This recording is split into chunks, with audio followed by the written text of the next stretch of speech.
Study IQ IAS, अब तैयारी हुई affordable.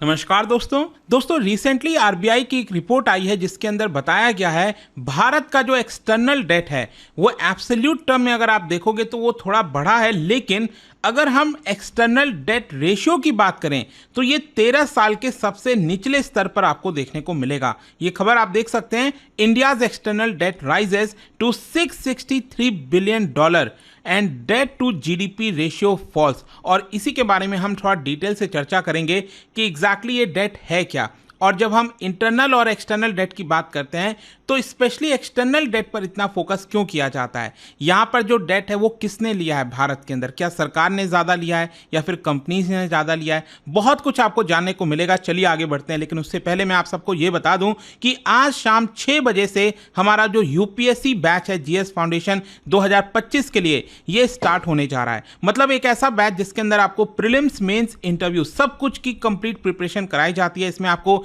Live classes, personal mentorship, test series और 18 यूपीएससी के बुक्स आपके घर तक डिलीवर किए जाते हैं। तो कोई भी बैच ज्वाइन करने के लिए हमारे वेबसाइट ऐप पर जाइए या फिर कमेंट सेक्शन में लिंक है और आपको यूज करना है ये कोड अंकित लाइव, ताकि आप मैक्सिमम जो डिस्काउंट है वो ले सकें। और इसके अलावा अगर आप एमसीक्यूज अटेम्प्ट करना चाहते हैं तो मेरे इंस्टा पेज पर जाइए, वहां पर स्टोरीज में जितने भी एमसीक्यूज हैं उसको आप अटेम्प्ट कर पाएंगे। चलिए शुरुआत करते हैं और सबसे पहले ये देखते हैं कि एग्जैक्टली हुआ क्या है। जैसा कि मैं आपको बता रहा था, आरबीआई की रिपोर्ट आई है, आप देख सकते हो, ये 25 जून को रिलीज किया गया था और इसके अंदर भारत का जो एक्सटर्नल डेट का सिचुएशन क्या है वो बताया गया है। अब देखिए क्या होता है ना कि जैसे मान लीजिए अगर हम भारत के अंदर बात करें तो आपने भी कई बार देखा होगा, लोग घर के लिए लोन लेते हैं, गाड़ी के लिए लोन लेते हैं। उसी प्रकार से सरकार के द्वारा बजट आता है, तो बजट में भी अक्सर आप देखते होगे सरकार ज़्यादा खर्च करती है, जितना सरकार का रेवेन्यू उससे ज़्यादा खर्च करती है। तो सरकार भी कर्ज लेती है, लेकिन ज़्यादातर जो कर्ज लिया जाता है वो इंटरनल डेट के अंदर में आता है। मतलब हम भारत के अंदर ही यहाँ पर कर्ज लेते हैं, चाहे सरकार लेती हो या फिर लोग लेते हो या फिर कंपनीज लेती हो। और उसमें से कई ऐसा डेट है, काफ़ी सारा ऐसा कर्ज भी है जो हम भारत के बाहर से लेते हैं। तो देखो क्या है ना कि अगर आप कर्ज भारत के अंदर, देश के अंदर से ले रहे हो, उठा रहे हो, तो चलो वो तो मैनेजेबल है। लेकिन क्या होता है कि जब आप देश के बाहर से बहुत सारा कर्ज लेना स्टार्ट कर दो और वो आप मैनेज ना कर पाओ सही से, आप उसको चुका ना पाओ, तो ये बहुत बड़ी मुसीबत हो जाती है किसी भी देश के लिए। तो उस तरह के डेट को हम कहते हैं एक्सटर्नल डेट। मतलब मान लो अगर कोई कंपनी है भारत में, जैसे टाटा हो गई या फिर रिलायंस हो गई, अडानी हो गई, अगर ये लोग भारत के बाहर से कर्ज ले रहे हैं और उसको भारत में इन्वेस्ट कर रहे हैं और उसको चुका नहीं पा रहे हैं, तो ऑब्वियस सी बात है ना, जैसे अगर हम भारत के बाहर की बात करें तो वहां से जो कर्ज आता है वो ज्यादातर डॉलर्स में आता है, हम डॉलर्स में ले रहे हैं, तो हमें चुकाना भी तो डॉलर्स में ही पड़ेगा। अब वही मान लो अगर हम भारत के अंदर अगर सरकार कर्ज ले रही है तो वो रुपये में कर्ज ले रही है तो उसको चुकाना रुपये में है, तो स्टिल वो तो मैनेजेबल है। लेकिन अगर सरकार बहुत सारा कर्ज डॉलर में लेने लग जाए और उसको चुका ना पाए तो ये बड़ा मुश्किल हो सकता है। ठीक है, तो यहां पर हम बात कर रहे हैं किसका, एक्सटर्नल डेट के बारे में। अब देखिए क्या है, 2023 मार्च के एंड में जो भारत का एक्सटर्नल डेट था वो करीब करीब था $624 बिलियन के आसपास। ठीक है, ध्यान से सुनिएगा, ये था करीब $624 बिलियन के आसपास। और एक साल के बाद 2024 मार्च एंड में ये कितना हो गया, $663 बिलियन, $663.8 बिलियन, जो कि एक साल में $39.7 बिलियन इंक्रीज हुआ है। मतलब लगभग आप कह सकते हो कि $40 बिलियन जो कर्ज है वो और ज़्यादा बढ़ा है। लेकिन ये देखने में तो लग रहा है $40 बिलियन और लिया गया है। जाहिर सी बात है, जो भारत की जो जीडीपी है वो एक साल पहले कुछ और थी, और ऑब्वियस सी बात है भारत की जीडीपी भी तो बढ़ी है। तो हमें ये देखना चाहिए कि भारत का जो external debt to GDP ratio है वो कितना है। तो वो आपको देखने को मिलेगा कि 2023 के मार्च एंड में ये था लगभग 19%, जो कि एक साल के बाद मार्च 2024 में ये कितना हो गया, ये हो गया 18.7%। तो एक्चुअल में हमारा जो external debt to GDP ratio है वो गिरा है। देखो इसको मैं आपको एग्जांपल से समझाता हूं। जैसे सपोज मैं कहता हूं कि हमारी देश की जीडीपी 100 रुपीस की है, ठीक है, और यहां पर हमने कर्ज लिया है बाहर से लगभग $15 या $15 कह लो, ठीक है। तो ये जो हमने कर्ज लिया है, तो इसको अगर हम external debt to GDP ratio कहें तो ये कितना होगा, ये होगा लगभग 15%।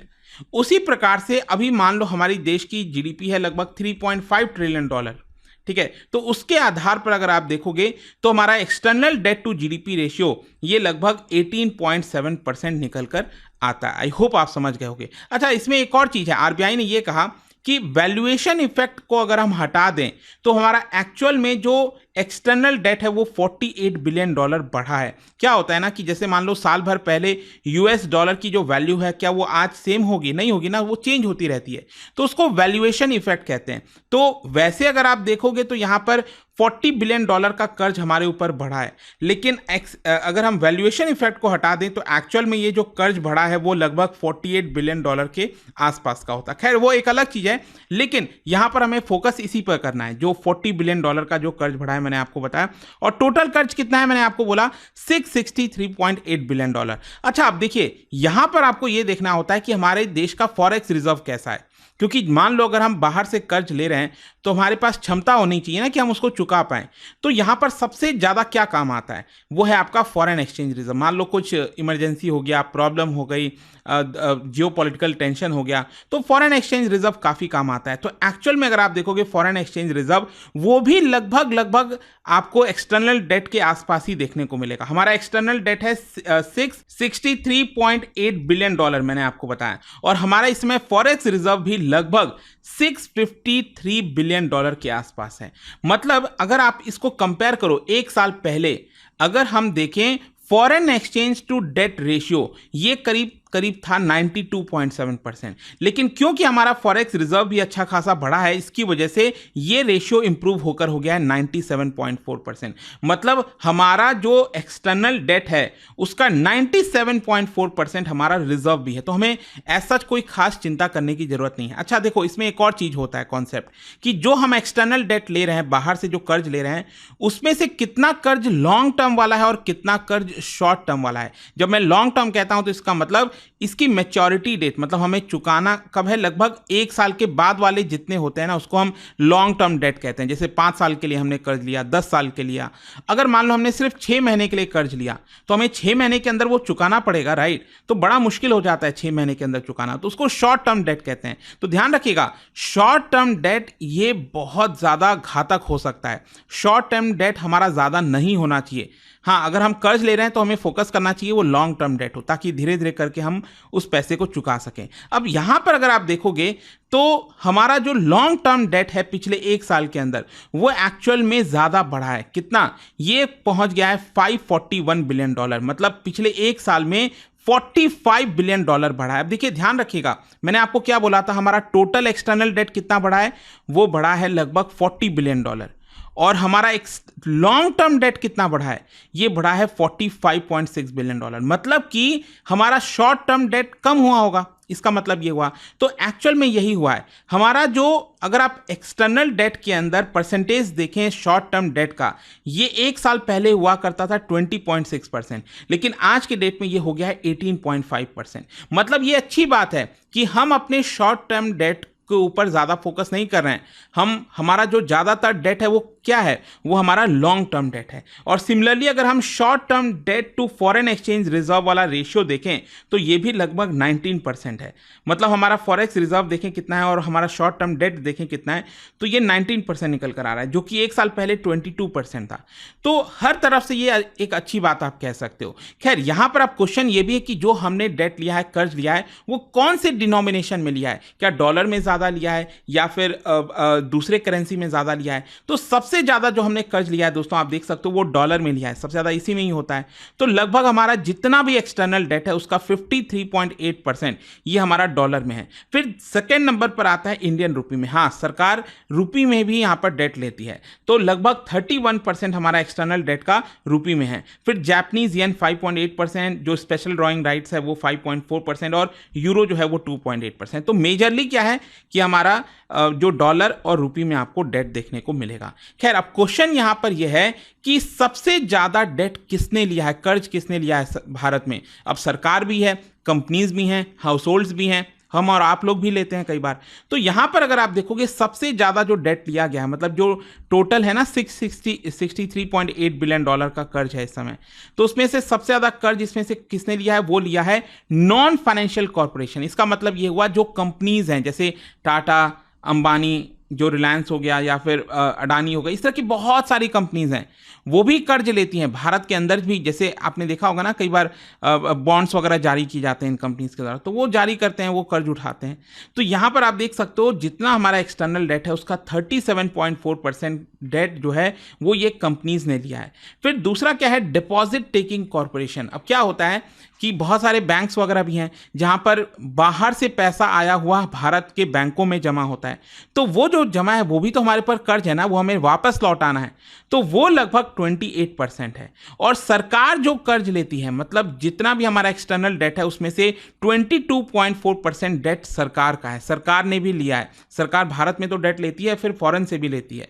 फिर इसके अलावा फाइनेंशियल कॉरपोरेशन जो बाकी के हैं बैंक्स, फाइनेंशियल कॉरपोरेशन, उनका 7.3%। आई होप आप समझ गए होंगे। अच्छा, इसमें एक चीज़ ध्यान रखने वाली है कि आरबीआई के डेटा में ये बताया गया है कि जो गवर्नमेंट का डेट है वो एक्चुअल में बढ़ा है पिछले एक साल में 11.5%, और जो हाउस होल्ड्स का डेट है, हाउस होल्ड्स मतलब वही मैंने आपको बताया ना कि यहाँ पर जो हमारे जैसे फैमिलीज वगैरह हो गए, तो इस तरह के जो हाउस होल्ड्स होते हैं, नॉन प्रॉफिट इंस्टीट्यूशंस वगैरह, उनका डेटा एक्चुअली 16.5% कम हुआ है। ठीक है, अब क्वेश्चन यहाँ पर यह है किस तरीके का डेट, मतलब कि जब हम कर्ज की बात कर रहे हैं तो देखो कई तरह के हो सकते हैं। इसमें सबसे ज़्यादा वो आपको देखने को मिलेगा लोन के फॉर्म में, मतलब स्पेशली ये रिलायंस और ये जो कंपनीज हैं वो लोन लेती हैं, तो जितना भी हमारा डेट है वो लोन के फॉर्म में 33.4% है। फिर इसके अलावा यहाँ पर डिपॉजिट्स वगैरह जैसे एनआरआईज और बहुत सारे जो फॉरेन के लोग हैं वो क्या करते हैं, बैंकों में जमा करते हैं पैसा, तो वो हमें लौटाना पड़ेगा, तो उसका परसेंटेज आप देख पाओगे ये है 23%। फिर इसके अलावा आपने देखा होगा ट्रेड करते समय क्रेडिट एडवांसेस वगैरह लिया जाता है, तो वो है 17.9%। और डेट सिक्योरिटीज वगैरह, कई बार फॉरेन जो निवेशक हैं वो भारत के बॉन्ड मार्केट में निवेश करते हैं, तो वो है करीब 17.3%। आई होप आप समझ गए होंगे। और फाइनली जाने से पहले मैं आपको एक और चीज बता दूं, भारत का जो डेट सर्विसिंग है वो भी इंप्रूव हुआ है। देखो, डेट सर्विसिंग का मतलब यह है कि आपके पास कितनी क्षमता है कि आपने जो कर्ज लिया है आप उसको वापस लौटा पाओगे। और ये पिछले एक साल पहले अगर आप देखिए तो 5.3% था, जो कि अब बढ़कर हो गया 6.7%। मतलब ये इंप्रूव हुआ है, मतलब हमारी क्षमता ज़्यादा हो गई, हमारा फॉरेक्स रिजर्व बढ़ गया है, भारत की इकोनॉमी स्ट्रांग हो गई है। ठीक है, अब देखिए ओवरऑल अब इसका इंपैक्ट किस पे पड़ता है, ये पड़ता है क्रेडिट रेटिंग के ऊपर। हमारी इकोनॉमी जितनी मजबूत होगी, हमारे पास जितनी क्षमता होगी डेट को लौटाने की, हमारे ऊपर कम कर्ज होगा, तो इसकी वजह से हमारा जो क्रेडिट रेटिंग है वो इंप्रूव हो सकता है। एक्चुअली क्या हुआ था कि अभी अगर आप देखो कि भारत की जो क्रेडिट रेटिंग है वो इन्वेस्टमेंट ग्रेड में सबसे लोएस्ट पर है, मतलब BBB-। अब इसके नीचे चले जाओगे तो वो नॉन इन्वेस्टमेंट ग्रेड है, वो तो एकदम फालतू है, इसके नीचे तो आना ही नहीं है। यहाँ पर पाकिस्तान और बाकी तरह के देश आपको देखने को मिलेंगे, लेकिन यहाँ तक ये जो 10th नंबर तक आप पोजीशन देख रहे हो, इसमें यहाँ पर है भारत BBB-। अब क्या हुआ था कि पिछले 14 साल में पहली बार भारत का जो आउटलुक है, आउटलुक का मतलब ये हुआ, पहले हमारा जो आउटलुक था वो नेगेटिव था, उसको बढ़ाकर फिर स्टेबल किया गया, और 14 साल के बाद पहली बार पॉजिटिव किया गया, हमारा आउटलुक जो है वो पॉजिटिव हुआ है। अब उम्मीद यह है कि अगले 1-1.5 साल के अंदर हमारी जो रेटिंग है वो BBB- से इसको BBB किया जाएगा, फिर आगे चलकर BBB+ कर दिया जाए। इससे होगा क्या कि जो हम कर्ज वगैरह लेते हैं, जैसे भारत सरकार जो कर्ज लेती है, जो इंटरेस्ट पे करना होता है, तो वो इंटरेस्ट रेट कम हो जाता है। हमारा रेटिंग जितना बेटर होगा हमारा इंटरेस्ट रेट कम लगेगा। तो ये यहाँ पर आई होप अब आपको समझ में आ गया होगा एक्सटर्नल डेट के बारे में जो आरबीआई के द्वारा बताया गया। और जाने से पहले एक इंटरेस्टिंग क्वेश्चन, क्या बता सकते हो इन इंडिया, भारत के अंदर बेसिकली आपको बताना है कि इनमें से कौन डिसाइड करता है बैंकों के अंदर जो सेविंग्स रेट है, सेविंग्स बैंक रेट, ये कौन डिसाइड करता है? इसका राइट आंसर आप सबको पता है, मेरे इंस्टाग्राम पर तो मिलेगा ही, वहां पर अगर आप नहीं हो कोई बात नहीं, टेलीग्राम से ले सकते हैं इसका सही उत्तर। मैं कई सारे जो MCQs हैं वो यहाँ पर स्टोरीज में डालता रहता हूँ।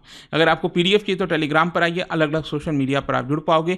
और जैसा मैंने आपको बताया, अगर आप UPSC की तैयारी कर रहे हैं तो आप हमारे जो नया बैच है जो कि आज से स्टार्ट हो रहा है उसको ले सकते हैं। By using this code Ankit live will get maximum discount. And I hope की वीडियो आपको पसंद आया होगा। मिलता हूँ आपसे next time. Till then, thank you very much, see you soon. Study IQ IAS, अब तैयारी हुई अफोर्डेबल।